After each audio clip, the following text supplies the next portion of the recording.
We have gathered here this day to remember. This is why we call such a gathering a memorial service. We are here to remember, to memorialize, to honor the life of Harry Thomas Flanagan. But what brought us together today was a death. So we had best get any misunderstandings about death out of the way right away at the beginning. Death is merely the moving on of soul. Soul is eternal. Body is temporary. Soul is our true self. Body is merely the physical clothing that the soul wears for a time. The clothing that you are wearing will not last forever. Your bodies are not forever. But the souls within those bodies, now that is forever. So in this understanding, let us no longer think of Tom as limited by form. His soul is no longer in the body that we identified as him. His soul is too great to be so confined. The moving on of Tom's soul does not mean that he no longer exists. He is just gone from our sight, is all. Henry Van Dyke wrote a prose poem about that back in the day of tall masts on sailing ships. He wrote, "I am standing on the seashore. A ship at my side spreads its white sails to the morning breeze and starts for the blue ocean. It is an object of beauty and strength, and I stand and watch until finally it is a speck of white cloud just where the sea and the sky meet. Then someone says, 'There, it's gone.' And I wonder, gone where? Gone from my sight is all. It is just as real as it was when docked at my side, and it is just as able to bear cargo to a destined harbor. The diminished size is an illusion. The moment I heard, 'There, it's gone,' other eyes watched it come, and other voices took up the glad shout, 'Here it comes,' and that is dying." Still, just like the sailing ship disappearing over the horizon, Tom appears to be gone. He has moved on, but no differently than a river moves on. And life is like a river. Birth is like the kicking forth of a hillside spring. The yammering of early childhood is like a babbling brook. Later childhood brings out a broader and a deeper creek-like personality, which the teen years transform into a boisterous, cascading whitewater river. In young adulthood, the current of that river runs strong and deep. Some tumbles may be had as the water crashes against obstacles, but the river always makes a way around, over, or through. Eventually, the river carves a wide valley of maturity in the senior years, which may come meandering back around itself sometimes, in a full circle nearly, and we might wonder in those meandering times why our life has to double back to learn lessons again, but learn those lessons we do, allowing us to flow onward. We become more and more mellow in anticipating the approaching delta, where the waters of the mountain snowmelt finally drop off that far edge of the delta to greet the waters of the sea. Then the fresh and the salty blend to form brackish in a phase thought of as the river's dying, but instead the life stream becomes one with the ocean's vast expanse. Such is not the end of the journey, however, for a river. Eventually, far out at sea, a water molecule from the former river is pulled out of the mix and transported by cloud back to the highlands, there to be released in a raindrop that marches to the sea again in a never-ending journey called life. So tell me, Where was the babbling brook of that river when the river was nearing the delta? It was there, just transformed. Where was the 10-year-old Tom when he became 20? There, just transformed. Where was the 30-year-old Tom when he turned 90 on his last birthday? On his next birthday, July 15th, 2013, where will Tom be? The same place as all the other ages of Tom Flanagan throughout the years. The only difference is the 90-year-old Tom now has put on invisibility, just like the 6-year-old Tom put on invisibility when he turned 7. James Dillard Freeman wrote about that invisibility in his poem, The Traveler. He has put on invisibility. Dear Lord, I cannot see, but this I know. Although the road ascends and passes from my sight, that there will be no night, that you will take him gently by the hand and lead him on along the road of life that never ends, and he will find it is not death, but dawn. I do not doubt that you are there as here, and you will hold him dear. Our life did not begin with birth. It is not of the earth. And this that we call death, it is no more than the opening and closing of a door. And in your house, how many rooms must be beyond this one where we rest momently? Dear Lord, I thank you for the faith that frees, the love that knows it cannot lose its own, the love that looking through the shadows sees that you and he and I are ever one. Because you see, life, being of God and actually being an extension of God into creation, cannot be lost. Life is eternal. Life has always been. Life will always be. It does not allow itself to be lost or ended any more than God allows God to be lost or ended. There never has been and there never will be an absence of life anywhere, because there can never be an absence of God. There is no spot where God is not. The presence of God is everywhere and every when, and now so is the presence of Tom. For liberated from body, he is entirely one with God. Even so, our memories of Tom makes him also one with us now and forever.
Apparently there's some difficulty with the song Now and Forever, but we would like to hear that played before we go on.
You know, Tom is very amused about this because he took such good care of an airplane, always making sure that everything was running exactly right. And so we needed him to be here to take care of the sound system.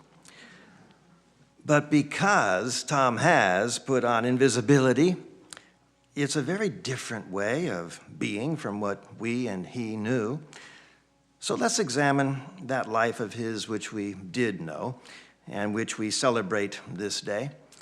We could begin by reminding ourselves of what is in Tom's obituary. It reads like this. H. Thomas Flanagan, 90, Topeka. Started the music for us.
Let's dispense with the reading of the obituary. You've already read it. That's why you're here, because you saw it already in the paper. And besides, obits just give bits. They just give glimpses of what a person was all about while that person was walking about. There is a lot more to be known and remembered about a person, especially someone who has lived 90 years. Tom made such a remembrance of him easy by creating a web page of his memoirs. There he wrote about his family members and the most memorable experiences of his youth. For example, Tom attended Catholic schools from kindergarten through high school, which gave him the opportunity to learn how to assist priests in serving the Mass. And here's what he said about that in an email to me dated May 23rd, 2000.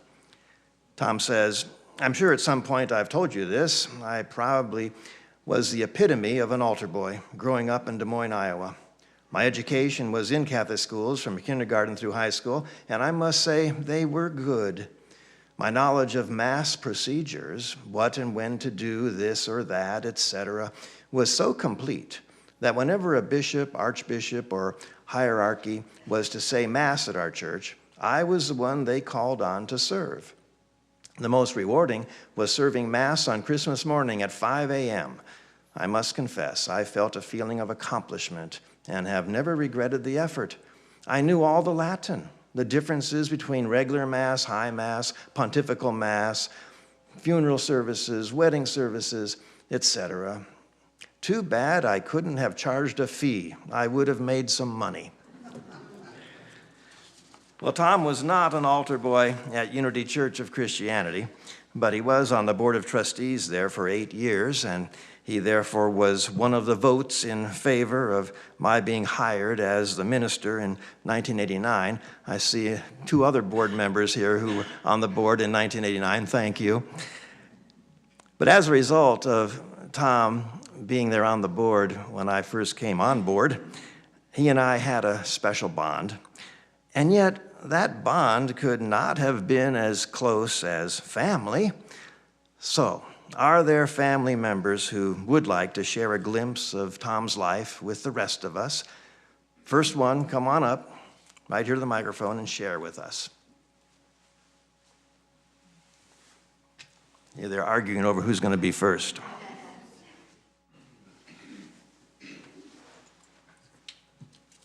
Hi, everyone. It's great to see everybody here.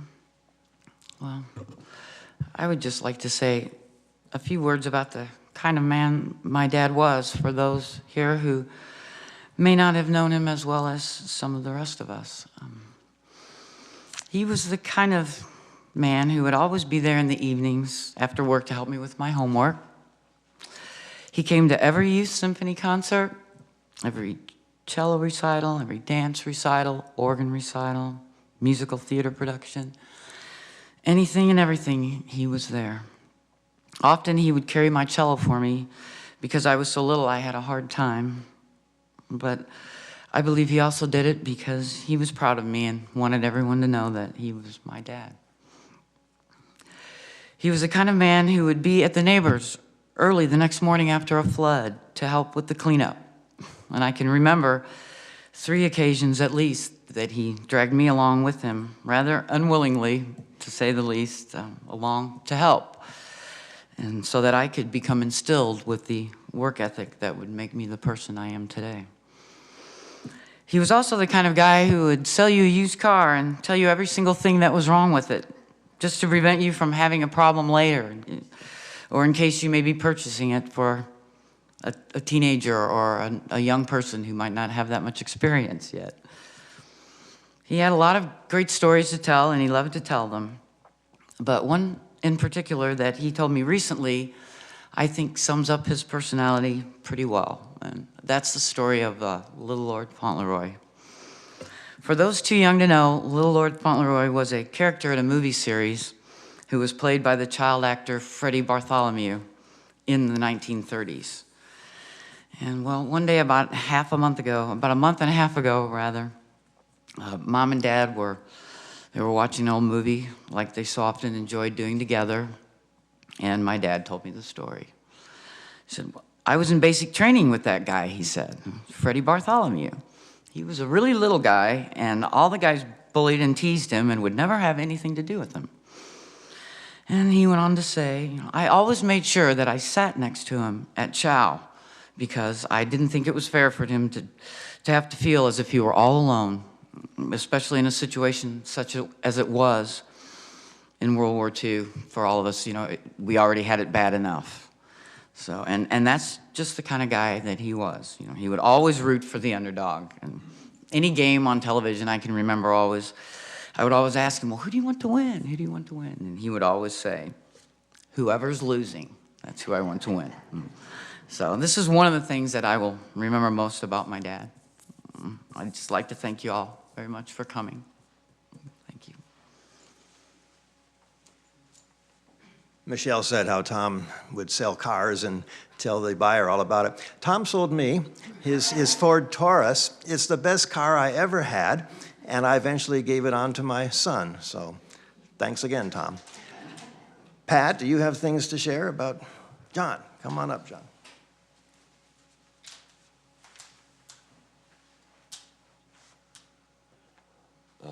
This is a dreaded time, but I choose to celebrate Dad's life. I'm very lucky to have had such a good father and, good provider, and made sure us kids grew up in a loving and caring atmosphere and a good home. And for that, I am truly blessed. And I have a few memories, some real vivid ones. The first one I think of is as a kid, Dad never called a repairman or anything like that. He'd fix things around the house or the car, and I'd help him, and I'd hand him the tools and stuff, and that's how I learned everything, how to use tools and how to fix things. And it's a lot of valuable knowledge I've used throughout my whole life. And one of the other ones is all the traveling and the family vacations we took, and all the places we went and things we saw. That's real exciting for a 13 or 14-year-old kid. We had some great times. And another one I love is when Mom used to leave the house. Out came the records and on went the stereo. Really loud. We jammed out to Blood, Sweat, and Tears and everything. And it was great. But other than that, he was a heck of a one-woman man, wasn't he, Mom? And that's one of the things that kind of made me cry so hard, was thinking of you now without your childhood friend and sweetheart. And that hurt for a while.